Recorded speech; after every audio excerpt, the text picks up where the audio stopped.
I had the luck, to be honest, to work in hotels in Greece, in Cyprus. It was my mistake, if you name it as a mistake. So it's my responsibility. You were proud. You were feeling really proud. It's my responsibility to sort it out. For me, it was a relief, and I didn't need anybody. I didn't ask the support of anybody, and I was managing it by myself. Starting at the age of 20 to do my practice, and start getting in this kind of job. I started learning people and learning maids. I miss Christmas time.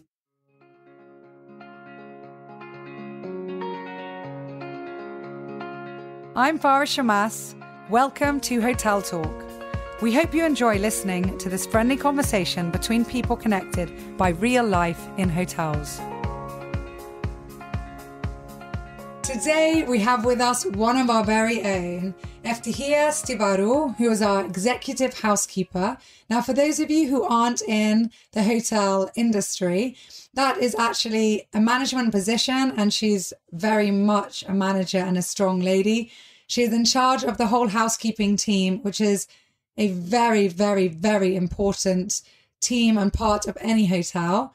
And on that note, I'll just welcome you, Eftychia. Thank you so much for being with us in this podcasting studio.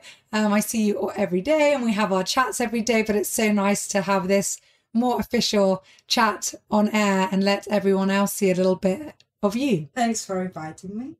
Pleasure. Eftychia, so you've been in the industry for quite a while. Almost 40 years. I was going to say, it's about 4 decades.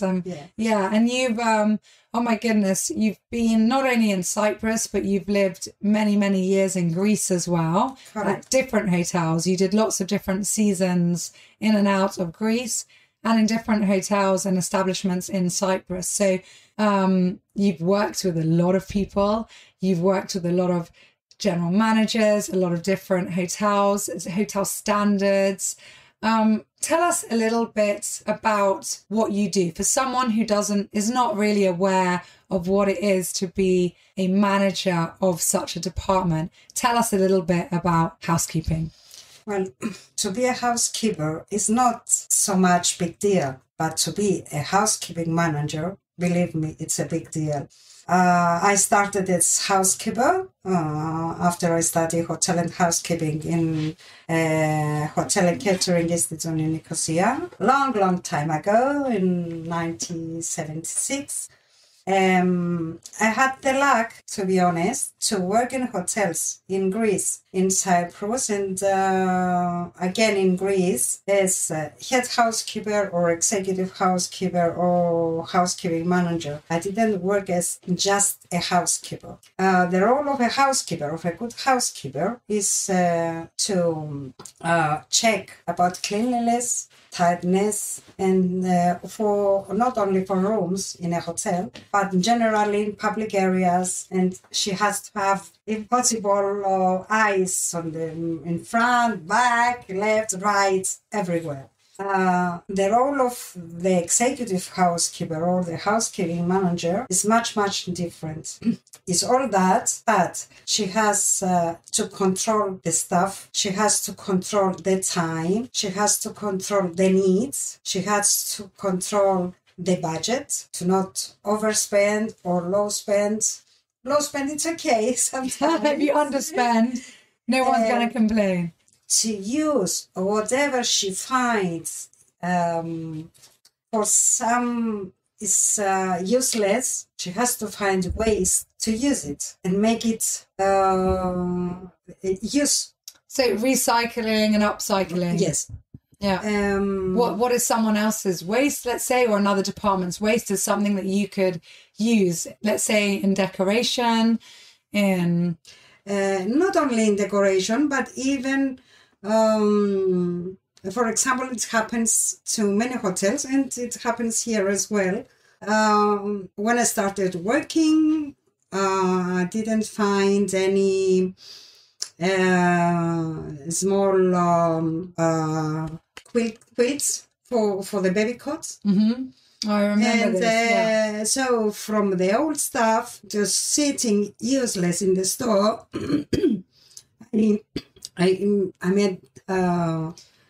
I remember that we had lots of old quilts that didn't quite fit the new beds we'd ordered, but they were too big for single beds, and they were just in the store doing nothing. And then you said, "Well, 1 minute, let me measure them." Yes, most of them I have them cut in the middle and have in mind that those quilts were brand new. Brand new. They just couldn't fit in our new beds, in the measure of our new beds. They weren't wide enough, I think, to go over the sides, properly. It's so many things an executive housekeeper can do and take creative. She has to be very careful with the use of chemicals.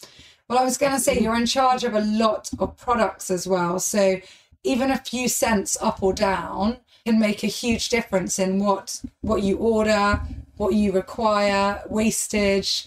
It can really affect a hotel's bottom line and maybe something that isn't so considered. The point is that, we have to use sometimes, even we don't want to, for, to save the environment as much as we can. And we want that for sure.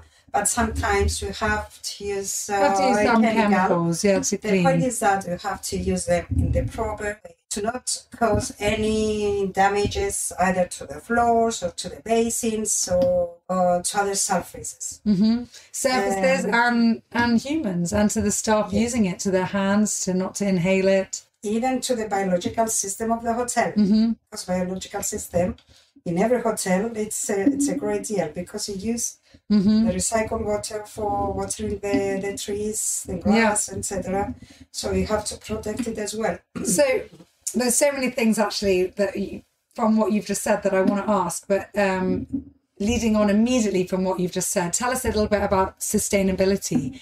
How can someone be more sustainable? Because this applies not just to hotels and what we're trying to do here at St.Raphael Resort and Marina, but if somebody's listening to this and has their home and they want to start being more sustainable, what should they do? How can they clean their house and have it clean and safe in a more sustainable and eco-friendly way? It has to do with the way of living and thinking of everybody. Of everyone. Depends how you grown up, in what family, what ideas and what ethics and what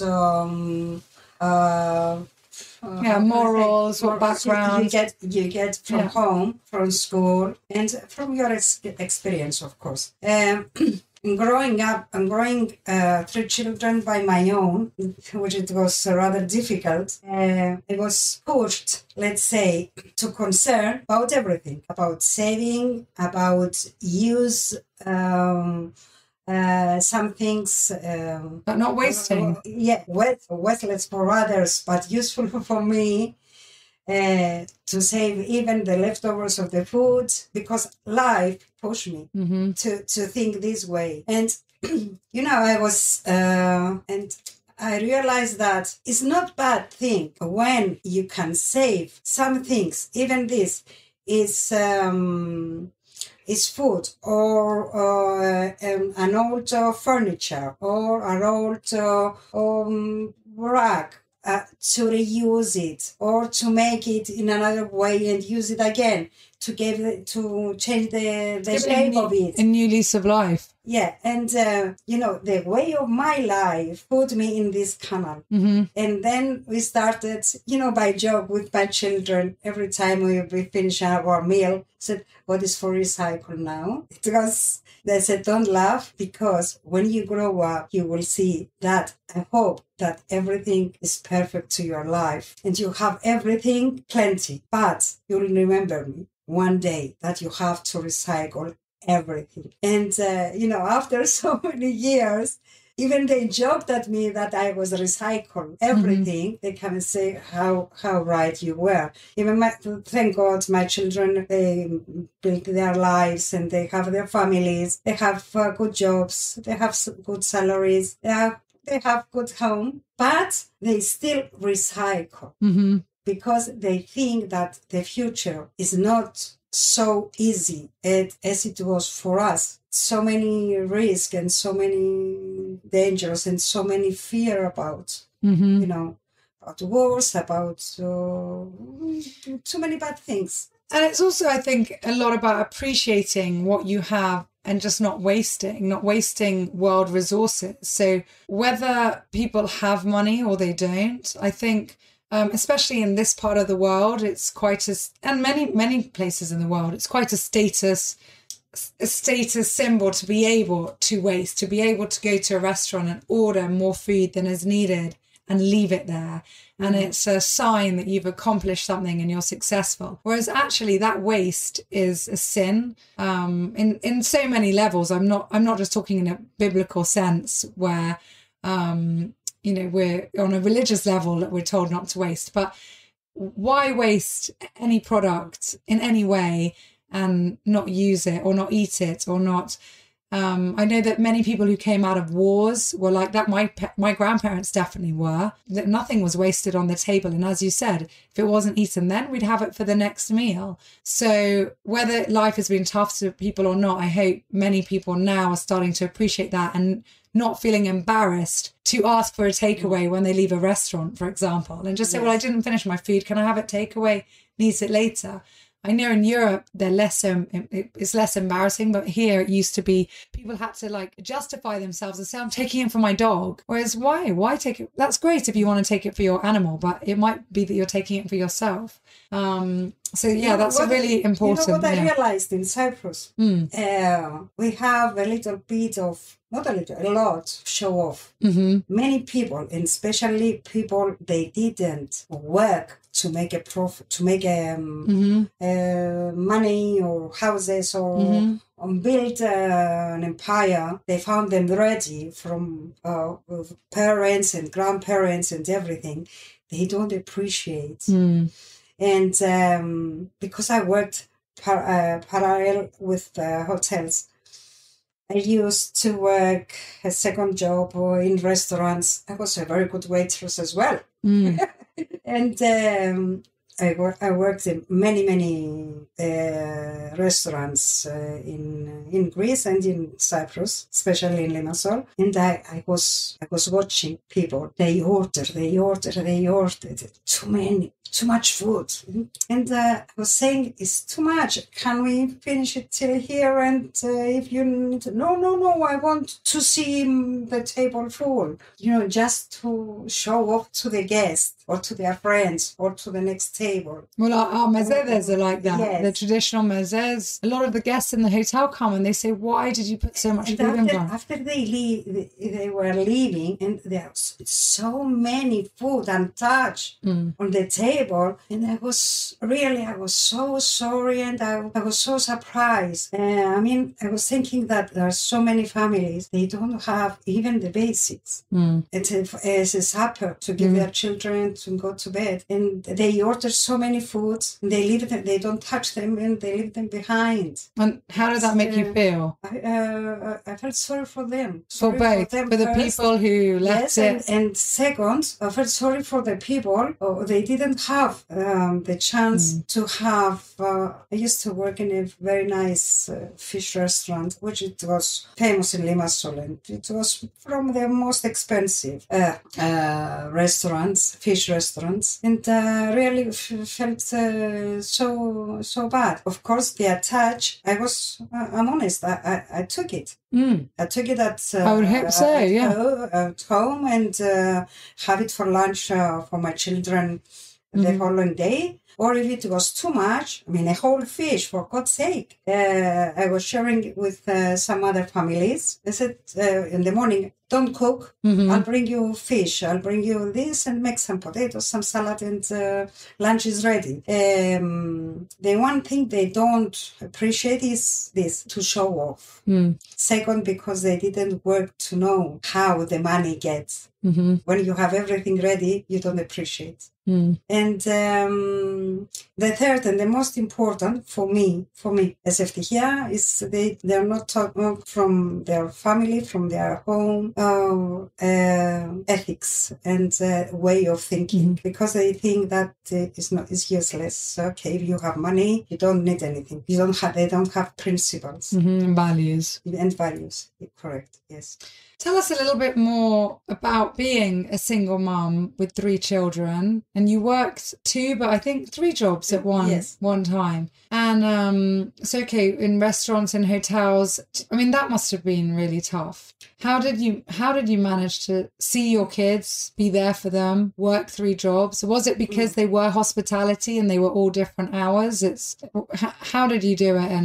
And I was single mother twice, as we, already. Well, you married your husband twice, did you? The same man twice. Yes. Yes. So it was a love story. Taylor and me. Yeah. To marry one man twice. Anyway, after 5 years of marriage, I got divorced from my husband. I came back to Cyprus, and I had only my. You had been living in Greece before. Yes, I was living in Athens. My husband was Greek. We were living in Athens, and I came back to Cyprus with the 2 girls. And the only thing I had in mind is that I had to be strong, to lie to anybody but myself. Not to rely on anybody. Not to rely to anybody, even my family. If I wanted to be a good mother and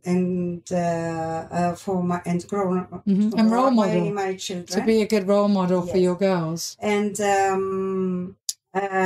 for having this, because I had my studies, it was very easy in Cyprus to find work. It was a little bit difficult in the beginning with the hours, especially weekends and public holidays, but thank God my mother was helping me out for the weekends. I sent the girls to the village with the bus every weekend, so I could work in the weekends and public holidays as well. I tried to let them not feel that something was missing from our little family, and it was quite easy, to be honest, because we changed. The girls were 2 and 4. They didn't remember too many things. We changed house, we changed country, we changed even the language was different.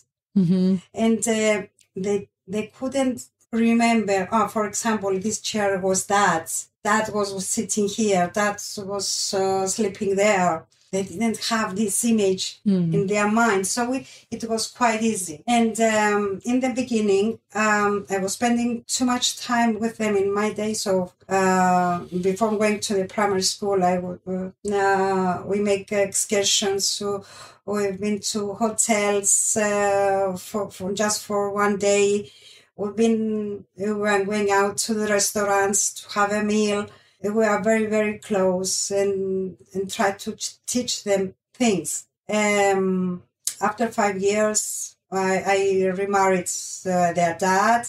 My son came in our life, and for 5 years it was okay. And after 5 years, we go by 5 years. Five. Anyway, I was alone again with 3 kids this time. Then, to be honest, I was shaped a little bit. You were feeling a bit ashamed. I wasn't in the same age. I wasn't 25. I was 35 with 3 children, 2 teens girls. But even the first time I asked the help of my mother and my father to keep the children. This time I was very, the word in English, pismono. How do you say pismono? That's, I said to myself, I'll do it by myself. I won't ask for her. It was too selfish from me, but I said I will manage it. It was my mistake. If you name it as a mistake, so it's my responsibility. You were proud. You were feeling really proud. It's my responsibility to sort it out. Mm-hmm. And it was quite easy for me than it sounds with 3 children, because I had great help from my first daughter, Marina. Marina was so mature for her age. She took so many responsibilities. She took care of Dimitris, who was the youngest. She was still a baby, to give him bath, to put his clothes, to take him to the nursery school. After, when he went to the primary school, to check him with his lessons. To take care of, I was bringing ready food, because after that, after I was I left with 3 children, I had to work to a second and third job. And second and third jobs, what were you doing? I mean, what could you find to do that was all slotting into each other? I was working in a hotel. I was working in a restaurant at night. I was making babysitting when I had day off. I was working in a catering occasionally, anything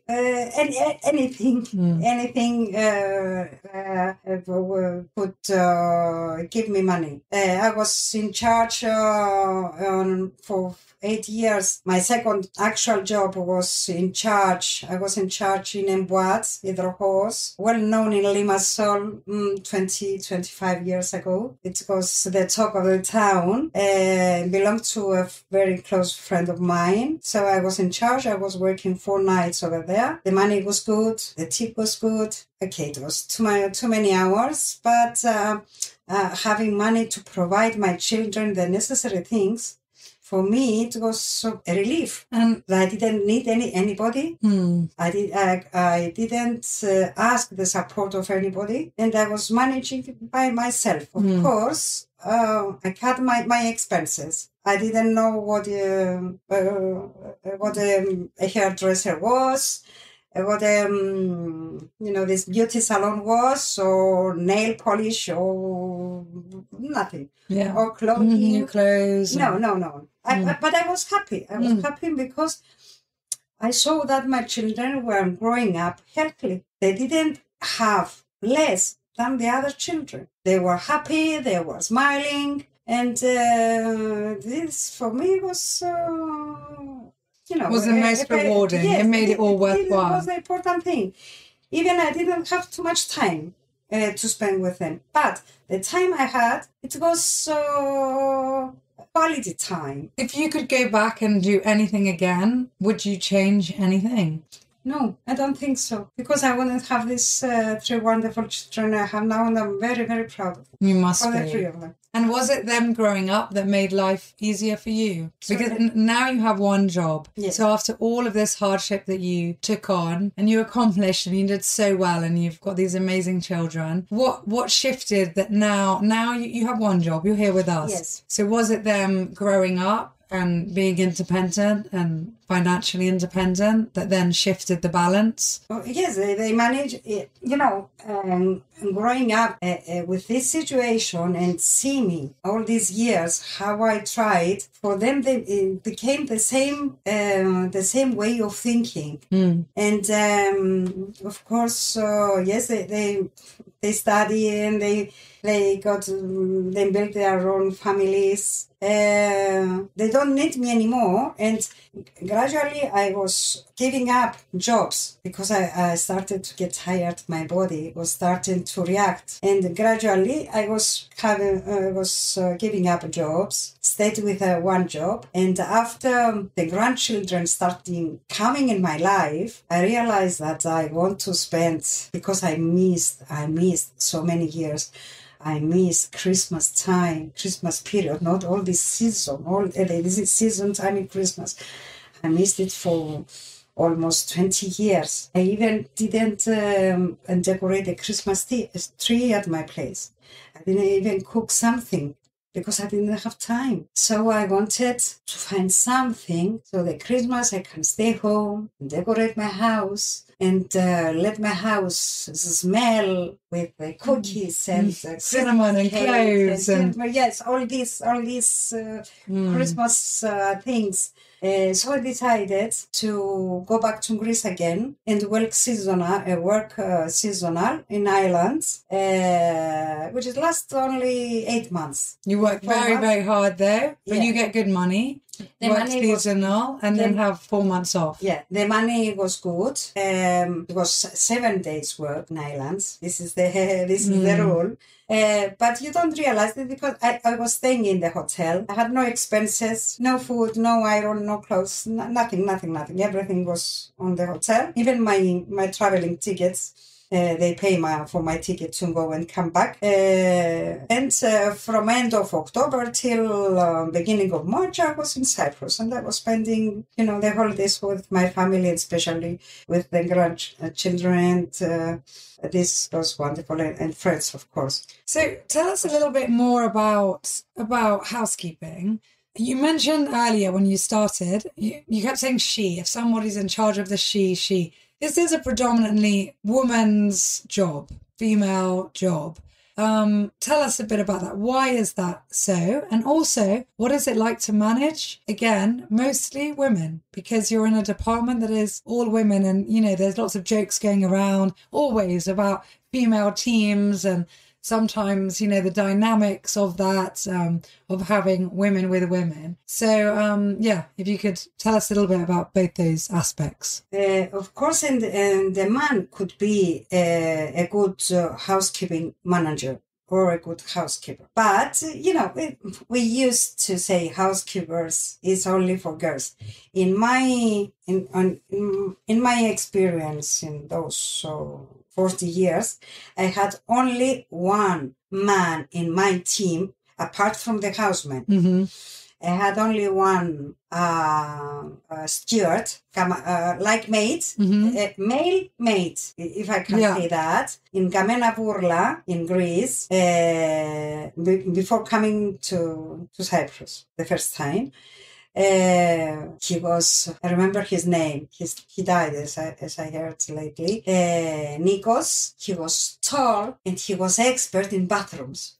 He was cleaning all the bathroom ceilings just like this. They had him only for bathrooms. Amazing. Why do you think more men don't go into housekeeping? They think, especially, we are this part of the world. We are, this macho thing.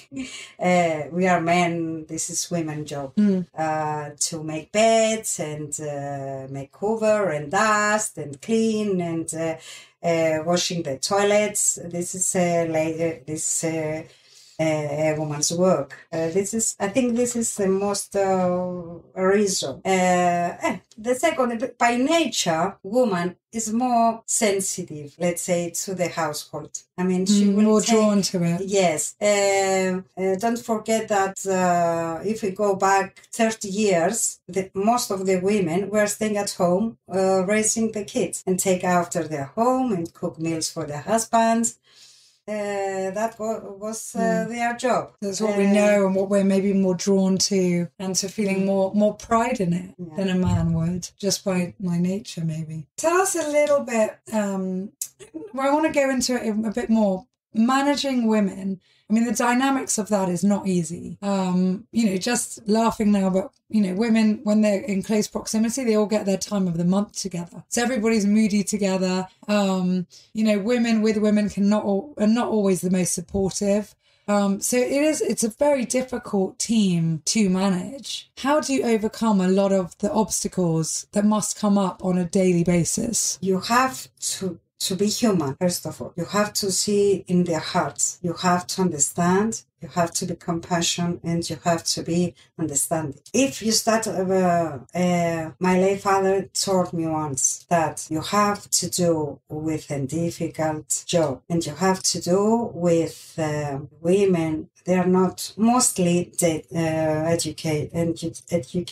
You have to think about this and you have to behave accordingly and be fair. Only be fair for everybody. Starting in the age of 20 to do my practice and start getting in this kind of job. I started learning people and learning maids. What the maids are. not rich people, not rich women, because if they were rich, they would have they could have study and work in an office or in some other field or profession. Okay. So from the one hand, they were not well. They didn't have a proper education. So you could ask from them that much. Second, when is this kind of woman, and not, I don't say that they are lower than the educated women. For absolutely not. Yeah, their husbands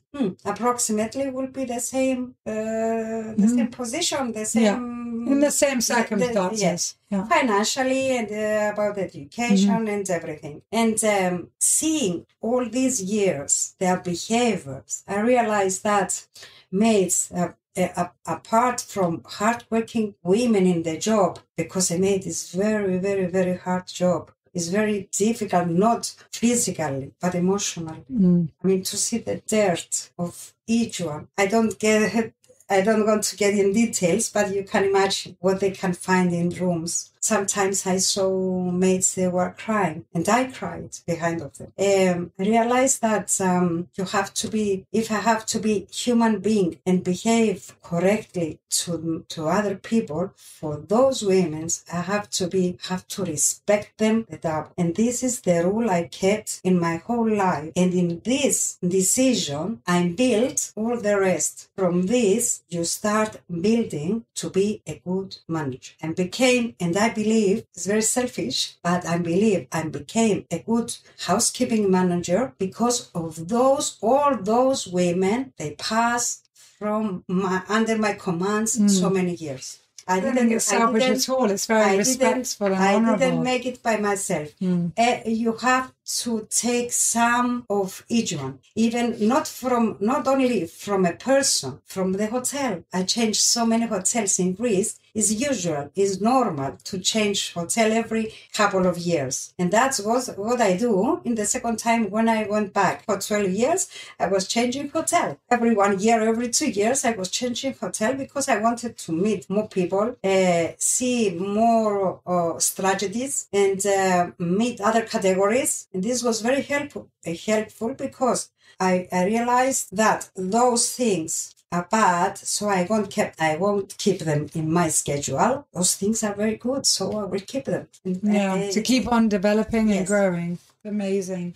Eftychia, we could chat all day, you and I, but I know we've got the hotel to get back to and sort things out. So I'm going to end with the last question, which is not from me.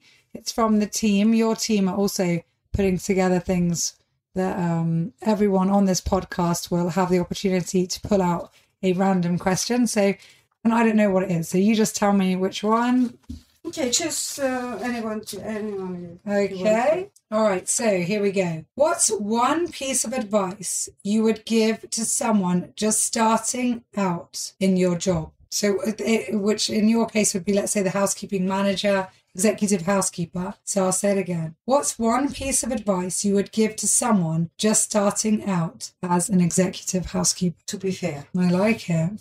To be fair. I was what I heard in my background. I met people from other jobs, and they say, Mrs. Eftychia, what I knew about you, I heard about you, that you were very tough in your job, but you were a fair person. And this is a payment for me. Yeah, it's a reassurance that what you've done. And even in our hotel at St.Raphael, we have our difficulties because we are short of staff. And I push the maids very much with too many rooms or less days off, but they don't get upset, and because I'm fair to everybody. If one has a day off, everybody will have a day off.